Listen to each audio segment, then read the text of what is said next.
What is good, YouTube, man? Today I'm back with you guys, with the nation, for another video, man. And yesterday I didn't get to get my 2 cents in on the video about the recently departure David Irving, right? I mean, I talked about it briefly on my live show, so shout out to everybody who came in on my live show yesterday. That was real clutch.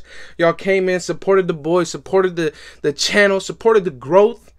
So I really appreciate everybody who came in and showed support last night. But real shout out to you guys. But let me go extensive a little bit into this topic of David Irving being cut, and what this means for our team, what this means for our defensive line room, and yada, right? But before I get into today's video, into today's topic, you already know I got to give a shout out to one man, the GOAT, the boy, Icy Nate, man. That man, Icy Nate, yet again came clutch with another thumbnail, bro. Another thumbnail, and that's the thumbnail that you guys are seeing right there on your screen before you clicked on the video. Now, let's get into the topic, right? Let's get into the topic. David Irving, he was released just yesterday, and let's talk about it, right? So David Irving, in my opinion, I had him as a guy that could potentially start. I had him as my starting 3 technique. Now, let me tell you guys why I had him as my starting 3 technique. Not only is he very big, and very, he has the intangibles like, DeForest Buckner. So this man has everything that you need to be a dominant 3 technique. But not only that, out of all the defensive tackles on our roster, he was the only guy that, in my opinion, had proved it. And he's a guy that I wanted to see get that shot again, right? Now, the Raiders gave him that shot. Rod Marinelli gave him that shot. And apparently, out of the 80 or out of the 70 out of the 90 people that showed up to training camp, he wasn't one of them. Apparently, he did not show up to training camp, and that's just a lack of discipline, in my opinion, right? I mean, 70 people, that's over 85% of the team, shows up to training camp, and you decide that, guess what? I don't need to go. Well, I don't care if it was vacation, I don't care about none of that, because at the end of the day, you know that you signed a contract to play football, right? You know when the dates were of all the practices. You chose to set a vacation, if that's where what he was or wasn't, in that time, right? That's not acceptable in a team that's trying to become better. Now, as far as David Irving, like I said, I had him as a starting 3 technique because, in my opinion, he's one of the guys, or he was the only guy that really proved it in this league, right? Quincy Jefferson had proved it in this league with the Seattle Seahawks, but he didn't really prove it with the Buffalo Bills as a 1 technique. Now, he was brought in, his recently played position was a 1 technique, and that's not what he was. And after having some sort of a down year because he was played out of position, we brought him in on a cheaper kind of deal. But I really just thought that he could have been better for us, right? Now, let's just talk about it, man. This is a guy who, he sold us all a dream. Or for those of us who believed it, because I believed it. I really fell for it, right? I mean, as soon as he got signed, he was thanking the coaching staff. He was thanking Gruden, Mayock. He was praising Rod Marinelli, right? He was saying that Rod Marinelli is the only guy that's ever believed in him. And that's right, because he doesn't believe in himself. This guy is not willing to take a chance on himself, which is so disappointing, right? It's so disappointing. This man has come out and said it. He said it himself, that everything came easy to him because of his size and his stature. That's why he felt he never needed to train for anything. Now, as soon as he gets signed, he said he wants to be a leader. What kind of leader doesn't go to practice? He said he wants to be a leader. He wants to show that he's still got it, that he's really going to put in all the work that he can. And then what?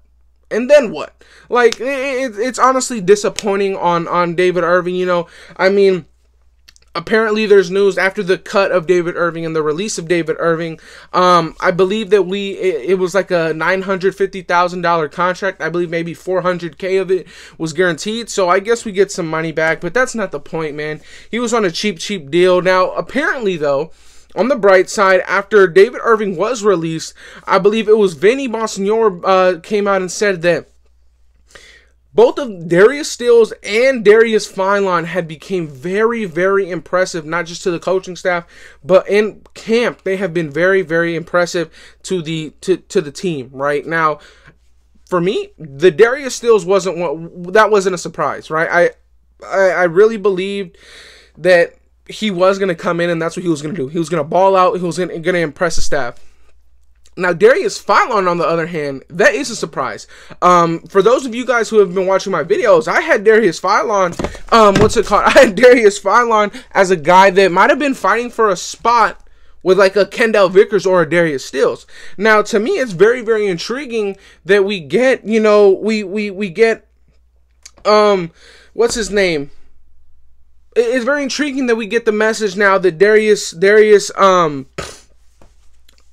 I'm off track. It's very intriguing to me that Darius Philon and Darius Stills are right now, you know, that they're impressing the staff. That's not surprising to me. But I'm very disappointed in the fact that David Irving couldn't put it together, man. This man, after he got cut, this is what he was found doing on his Instagram Live, bro. Smoking a blunt. Really, bro? Really, bro? Like, you just got cut and this is what you get caught doing, bro? It is ridiculous. Like, I just can't believe this stuff, man. I just cannot believe this one at all. It's so ridiculous to me. Like, I really thought more of David Irving, man. I mean, this opens up a roster spot on the 90-man roster before cut, so you already know. In my opinion, I really want us to go after a Sheldon Richardson. I know that people think that he might cost too much money, but guess what? I really don't think so. I think he'll cost maybe $5 million, and we found that money to give to Solomon Thomas. Now, Sheldon Richardson, in my opinion, in many people's opinion, is a proven 3 technique. Now, Sheldon Richardson, in my opinion, brings this defense high. Like, it just gets us better, right? It not only puts another veteran to be on that defensive line with Yannick Ngakoue, but it's a proven guy. Not only that, he was just on the Browns last year. They went to the playoffs. They went deep in the playoffs. They made a run in the playoffs. He knows what it takes to win. We need more guys like that, right? We need more guys like that, in my opinion. I'm really, really high on Sheldon Richardson. I know he was cut. People, I know Graphics said, why would you want a guy that was cut for Jadeveon Clowney? I think that it's a different situation there. I think that Jadeveon Clowney, he's a pass rusher. You know, pass rushers get the big bucks, so it was easy to make that cut. But yeah, man, I would take Sheldon Richardson. I would try and take the flyer on him. Or not. I would take Melvin Ingram, bro. I really, really like Melvin Ingram a lot. Melvin Ingram, we lost an interior pass rusher, right? I'm not going to say that Melvin Ingram is going to play three technique, because that's not at all what he'll do. But please, please, please, before you try and coach me up in the comment section, please, I want you guys to check out that Chargers film and all the things that he did for the Chargers. He didn't just play the Leo. He didn't just play a defensive end. He not only played linebacker on the goal line, not just any linebacker position. He played middle linebacker on the goal line at times for that Chargers defense. He also played as a stand-up inside pass rusher. That is ridiculous, in my opinion. You have a guy who only weighs 260 pounds and consistently dominates interior pass blockers, and he's at 260 pounds. This guy not only is an edge rusher, not only is a Leo, not only is a middle linebacker on the goal line, apparently, not only is he a perfect spy for quarterbacks like Justin Herbert, Patrick Mahomes, and Teddy Bridgewater, but this man can pass rush from the inside. Now, please do your homework and look at all the things that him and Joey Bosa were able to do together on the same side. They did that a lot with the Chargers, man. I really, really wouldn't mind at all of Melvin Ingram, especially with the departure of David Irving. I really wouldn't mind it at all, because please, please, please go check out what Melvin Ingram was able to do to that defense. They were, I believe, 1-4 in 2017 or 2018 when they were 1-4 without him, and they were 5-1 with him. I mean, that's a big difference, in my opinion. That's literally the difference between our last 5-6 games of the last 2 seasons, right? I mean, bro, I really like Melvin Ingram a lot. I would welcome him with open arms. I know there's Justin Houston is still on the market, right? I do believe, though, that we should probably look to add another guy onto this 90-man roster before cuts, you know, whether it's a Sheldon Richardson, a Melvin Ingram, maybe a Julio Jones, right? Like, who knows? But I want somebody to come in, because this was a very, very good, you know, look, John Gruden, Mike Mayock, they're not afraid to cut anybody, right? And I like that. But it would look even more, it would look even crazier and even more like you can't get away with stuff if they not only got rid of him and replaced him in the same day or in the same week. That would be even better. Now, do I think it can happen? I think it can, maybe. Do I think it will? Probably not. But, yeah. That's my take on David Irving, man, and the whole situation. I do think that now Quinton Jefferson is our starting 3 technique, and I'm not mad at that at all because this man can pass rush as well as he is a good run stopper. So him and Jonathan Hankins starting on 1st and 2nd downs, you get my 2 thumbs up on that one. I'm probably going to do a Raiders Chalk Top episode 3 on this real soon. We'll probably see that up tomorrow. So yeah, man. That'll be it for today's video, man. What do you guys think about David Irving and his shenanigans, bro?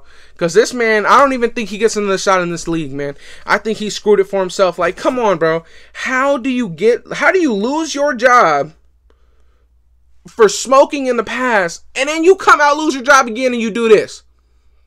Come on, bro. Like, come on, bro. Like, oh, man, that sucks. But it is what it is, Raider Nation. Please, if you're new on the channel, hit the like button if you want. If not, hit that dislike button. I really don't care. It helps the channel regardless.